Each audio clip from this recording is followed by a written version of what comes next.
Assalamualaikum warahmatullahi wabarakatuh. Sahabat beriman, coba kalian lihat cuplikan berikut.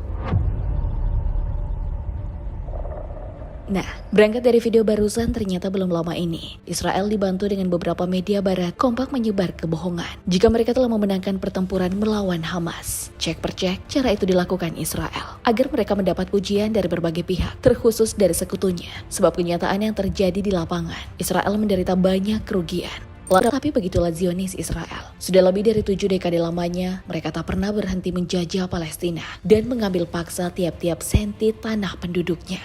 Lihat saja betapa mencoloknya perbedaan peta wilayah Palestina sejak Yahudi diperkenalkan dengan gerakan atau doktrin Zionis. Hanya dalam waktu setahun saja, wilayah Palestina yang dulunya seluas ini di tahun 1946 tiba-tiba menjadi seperti ini di tahun 1947. Sekarang, nama Palestina bahkan sudah hilang dari peta versi Google Maps dan hanya menyisakan beberapa daerah seperti Gaza dan sedikit di tepi barat kota Yerusalem.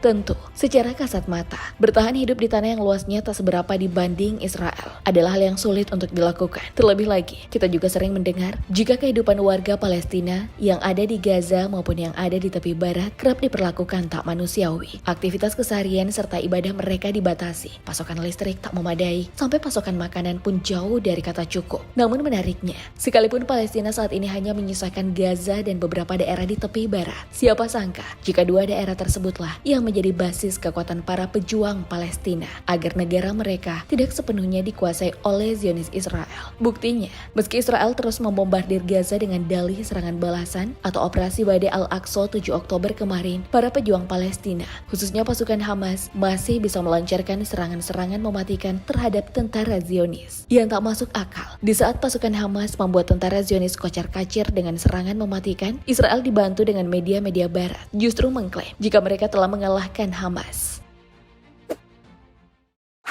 Memang tak bisa dipungkiri, apabila membandingkan jumlah korban dari kubu Palestina dan Israel, mau tak mau, kita harus menghela nafas yang sangat panjang. Pasalnya, terhitung hingga 18 Desember 2023, jumlah korban yang tewas dari warga Palestina sudah mencapai angka 19.453 jiwa, 52.286 orang luka-luka, dan sekitar 8.000 orang lainnya hilang. Sedangkan dari kubu Israel sendiri, jumlah korban tak berubah dari tanggal 7 Oktober, di mana yang tewas mencapai angka 1.139 jiwa dan 8.730 lainnya luka-luka.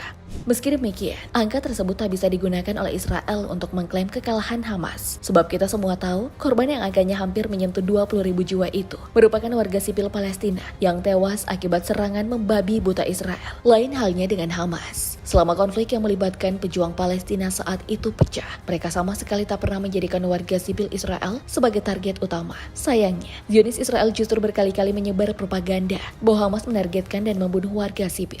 Jika ditelusuri, klaim yang menyebutkan kemenangan Israel dari Hamas pertama kali disebarkan oleh Komandan Korps Lapis Baja IDF bernama Hisham Ibrahim. Pengakuan tersebut keluar setelah tentara Zionis membombardir jalur Gaza pasca jeda kemanusiaan. Menurutnya, tujuan pertempuran di bagian utara hampir tercapai. Kami mulai memperluas manuver darat ke wilayah lain di jalur Gaza dengan satu tujuan, menggulingkan kelompok teroris Hamas.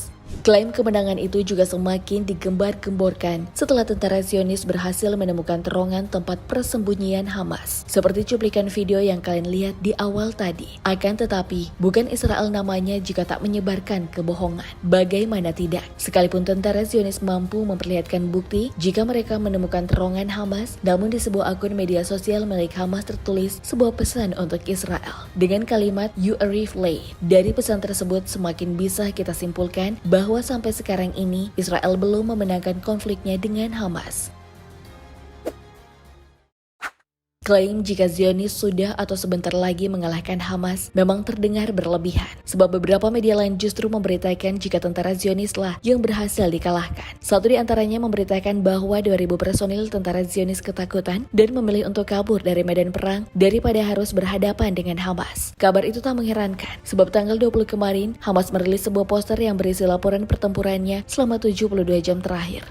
Dalam poster tersebut, tertulis 41 unit tank Zionis telah mereka hancurkan mengatakan 25 tentara musuh tewas dalam kontak senjata, 2 tentara musuh tewas karena ranjau, 1 tentara musuh tewas karena penembak jitu, 7 lainnya tewas setelah diserang dari titik nol. 2 unit kendaraan lapis baja hancur akibat serangan dari terowongan. 1 markas tentara Zionis hancur dibom, 5 markas lainnya dikepung, 3 roket ditembakkan, dan 4 mortir berhasil mengenai sasaran. Selain itu, pada tanggal 4 Desember 2023, beberapa hari setelah Zionis mengklaim kemenangannya, pasukan sayap militer Hamas, yaitu Brigade Al-Qassam, membantah klaim itu dengan melancarkan serangan yang membuat Zionis kocar-kacir.